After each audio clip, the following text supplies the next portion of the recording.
അമ്പലപ്പറമ്പിലെ പോക്കറ്റടിക്കാരൻ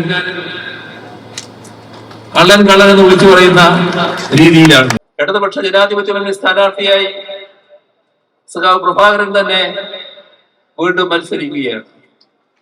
സഖാവ് പ്രഭാകരനെ നിങ്ങൾക്ക് പരിചയപ്പെടുത്തേണ്ട കാര്യമില്ല. പക്ഷേ നിങ്ങളെല്ലാവരും ഒരു കാര്യം പ്രത്യേകമായി ശ്രദ്ധിക്കണം. ഇപ്പോ പല വിധത്തിലുള്ള ഡീലിന്റെ കാലമാണ്. ഡീൽ നടത്തുന്നവര് ശുദ്ധമായ രാഷ്ട്രീയം കൊണ്ട് നടക്കുന്നവർക്കെതിരെ ഡീൽ ആരോപണം ഉന്നയിക്കുന്നുണ്ട്. അത് അമ്പലപ്പറമ്പിലെ പോക്കറ്റടിക്കാരൻ കള്ളൻ കള്ളൻ എന്ന് വിളിച്ചു പറയുന്ന രീതിയിലാണ്.